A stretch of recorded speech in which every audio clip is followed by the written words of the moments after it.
Les gars, aujourd'hui, première vidéo YouTube, une parmi plein d'autres j'espère. Je vous promets rien au niveau de la régularité, mais je vais essayer d'en faire de temps en temps. Et on va commencer très très vite. On va parler des 10, enfin du poste de numéro 10 au Real Madrid et ce que j'en pense. Parce que je trouve que depuis quelques saisons maintenant, il y a une vraie précipitation du côté du Real Madrid au niveau du recrutement. Je trouve que ça recrute beaucoup de joueurs pour ne pas laisser les adversaires, enfin les rivaux en Ligue des Champions se renforcer, que ce soit par exemple Arda Güler, qui pour moi a été recruté aussi parce que le Barça était dessus et donc pour pas que le Barça soit, enfin se retrouve, enfin retrouve en main un nouveau crack. Mastantuono, je pense que c'est pareil. Il y avait Liverpool dessus, il y avait PSG dessus, le Real Madrid s'est positionné dessus, sans vraie raison. Pour un doublon en tant qu'ailier droit, alors que c'est pas trop un ailier droit. Bref, Nico Paz, bah après, ça c'est un peu logique parce que bon, ils ont quand même mis une clause de rachat de 10 millions. Sa valeur marchande actuellement, elle est à 65 millions, donc c'est avant tout un pas stratégique. Et ça, en vrai, je valide fort.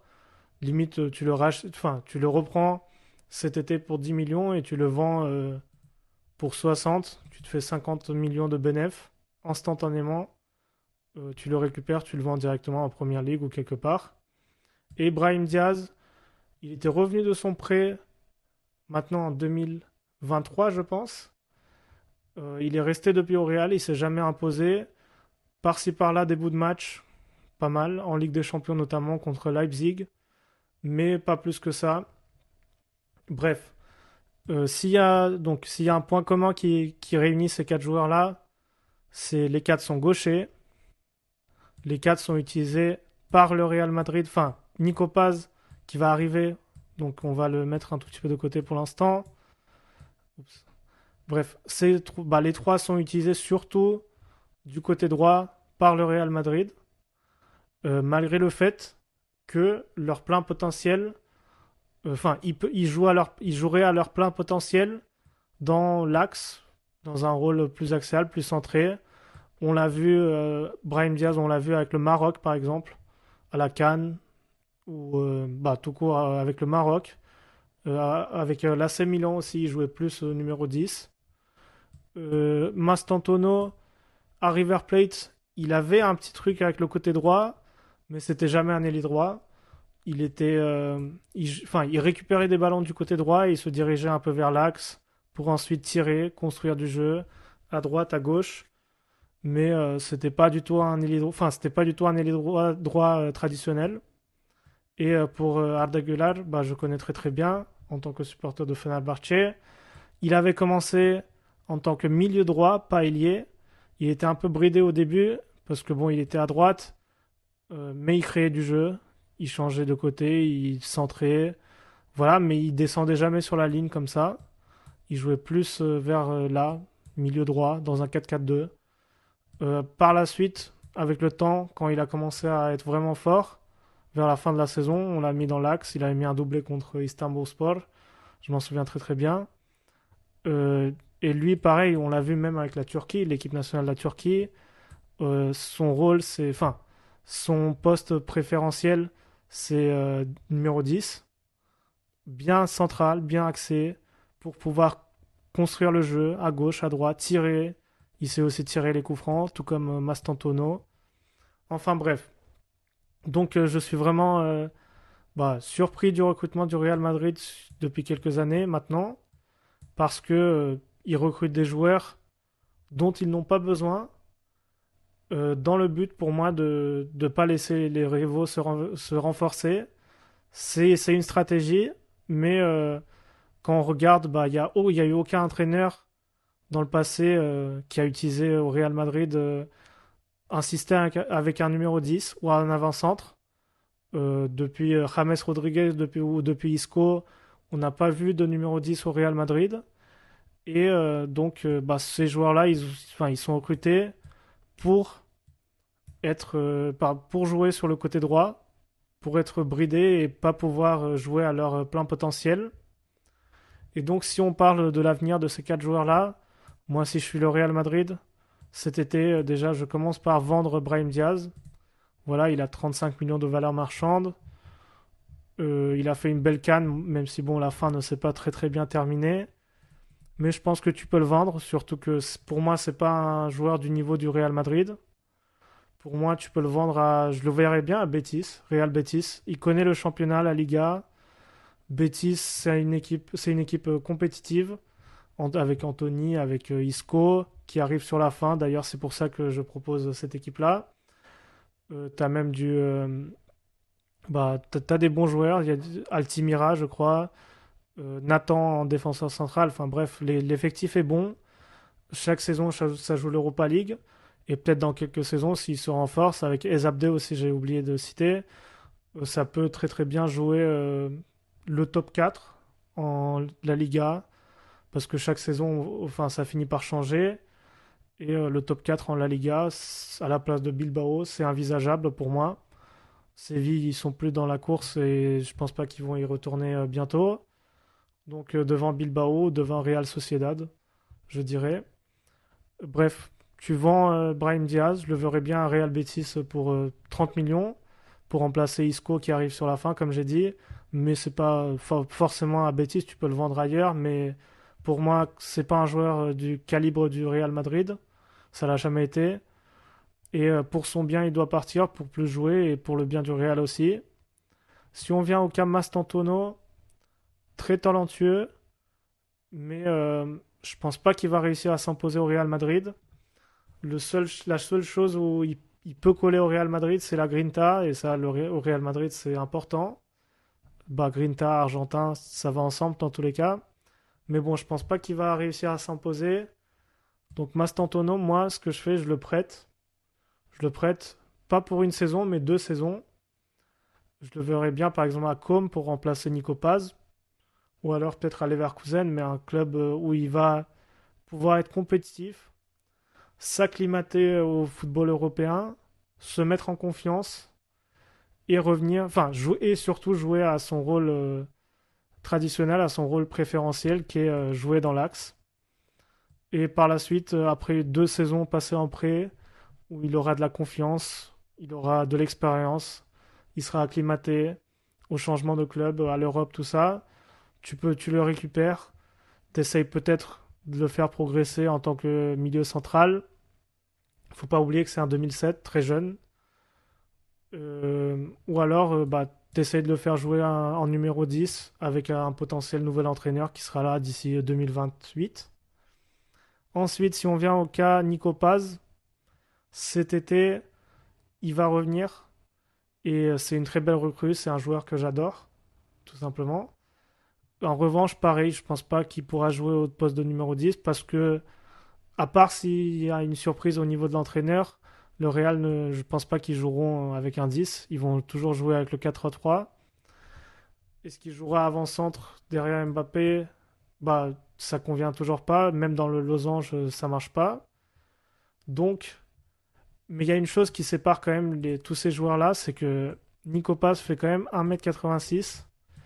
Donc, il est plus favorable pour se développer en tant que milieu central, par exemple à la place de Camavinga, un doublon de Camavinga ou alors de Valverde. Mais Nico Paz, c'est un milieu que je vois se développer au poste de milieu central, même si je pense qu'il sera quand même bridé et il va pas être à son plein potentiel à ce rôle-là. Peut-être que je me trompe, mais sa taille, ça me fait penser qu'il peut s'adapter un minimum au style de jeu du Real Madrid. Et par la suite, Arda Güler. Arda Güler, je le garde encore une saison. Je vois ce que ça donne, ce duo. Est-ce qu'ils vont se compléter entre eux? Est-ce qu'ils vont se marcher dessus? Et par la suite, je décide, Nico Paz, je pense pas qu'il partira au bout d'une saison parce que voilà. Mais Arda Güler, ça fait 3 saisons maintenant qu'il est au Real Madrid. Euh, Là, cette saison, bah, il commence à jouer régulièrement. Donc il peut pas se plaindre. Il peut pas se plaindre du fait qu'il joue pas à son rôle. sachant que ça faisait 2 saisons qu'il a passé, enfin, après les 2 saisons qu'il a passé sur le banc. Donc là, il est juste reconnaissant de pouvoir enfin jouer, pouvoir enfin être titulaire et montrer de quoi il est capable bah, sur un terrain de football. Mais ça change pas le fait que tant qu'il joue ailier droit droit, pas milieu droit, mais vraiment ailier droit, je pense pas qu'il va jouer à son plein potentiel au niveau qu'il a montré avec la Turquie ou avec Fenerbahçe. Donc Arda Güler, je le garde, je vois ce que ça donne ce duo-là. J'essaye un peu encore de le développer en milieu central, même si ça m'étonnerait. Et par la suite, si ça marche pas, je le prête avec Mastantuono. Je sais pas où. Euh, Ça peut être à des clubs par ici. Au Barça, il ira pas, malheureusement, parce que je le verrais bien au Barça. À United, peut-être pour l'après Bruno Fernandes. À Chelsea, compliqué, il y a Cole Palmer, mais à City, peut-être. Mais bon, il y aura plus Pep Guardiola. Avec Pep Guardiola, j'aurais investi sur son développement, mais avec un nouvel entraîneur, à voir qui ce sera. Au Bayern, c'est compliqué. À Tottenham, s'ils sont compétitifs, il ira pas pour jouer le maintien. Mais pour moi, Xavi Simons, il lui regarde droit dans les yeux. Enfin, Arda Güler va le sauter pour moi. Et s'ils sont compétitifs jusqu'à ce moment-là, si ça joue le top 6 en première ligue, ça peut être une bonne destination pour l'évolution de Arda Güler. Et Nico Paz va avoir d'ici 2 saisons, 3 saisons. Enfin bref. Donc pour conclure la vidéo, Brahim Diaz, je le vends pour son bien. Voilà, c'est un 99, il a 26 ans. Je pense pas qu'il a une marge de progression énorme. En revanche, Mastantuono, c'est qu'un 2007. Enfin, c'est un 2007. Il est très très jeune. Il a le même âge que Lamine Yamal. Donc j'investirai un minimum sur son développement. Ou alors tu le vends, mais tu mets, comme avec Nico Paz, une clause de rachat de 10 millions, 15 millions. Ensuite, Arda Güler, je le garde encore une saison et je décide pour la saison 2027-28 son avenir. Soit en prêt, soit tu peux aussi le vendre, hein, parce que bon, il va pas perdre son temps au Real Madrid jusqu'à la fin de sa carrière. C'est aussi un garçon qui veut jouer, qui veut progresser, qui veut avoir du temps de jeu et qui veut montrer de quoi il est capable. Et donc, s'il n'arrive pas à s'adapter au style de jeu du Real Madrid, ou s'il n'y a pas un entraîneur qui vient, qui instaure un style de jeu qui conviendrait bien à Arda Güler, lui, soit tu le prêtes, soit tu le vends. Et Nico Paz, bah, comme j'ai dit, la taille, c'est le facteur qui me fait penser qu'il peut toujours se développer, qu'il peut toujours s'adapter un minimum au Real Madrid, à un poste où le Real Madrid aimerait bien l'utiliser.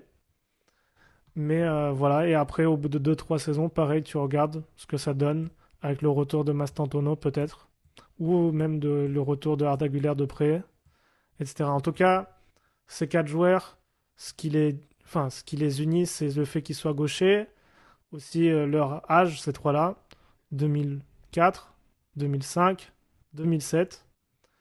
Mais le Real Madrid, comme j'ai dit, pour moi, ils sont précipités pour ne pas laisser les rivaux se renforcer, pour ne pas laisser passer des potentiels cracks. Euh, et ils sont retrouvés avec des joueurs qui se marchent dessus, qui jouent pas à leur poste préféré, qui jouent pas à leur rôle préféré pour être à leur 100%. Et donc, il y a un tri à faire pour le bien de ces joueurs-là et pour le bien du Real Madrid, euh, pour l'avenir du Real Madrid, mais surtout pour moi pour le bien de ces joueurs parce que c'est des joueurs très talentueux. Brahim Diaz, je le mets dans le lot aussi, mais Brahim Diaz à cause d'un manque de temps de jeu aussi, mais les quatre, bah, ils peuvent pas évoluer dans les circonstances actuelles au Real Madrid.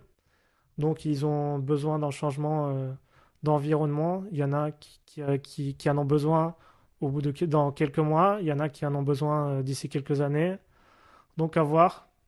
Donc voilà les gars, c'était la première vidéo YouTube. J'espère que vous avez aimé et j'espère que si vous n'êtes pas d'accord, vous me dites en commentaire. Je suis, je suis ouvert à tout débat et proposer d'autres idées de vidéos si vous en avez. Et j'essaierai d'en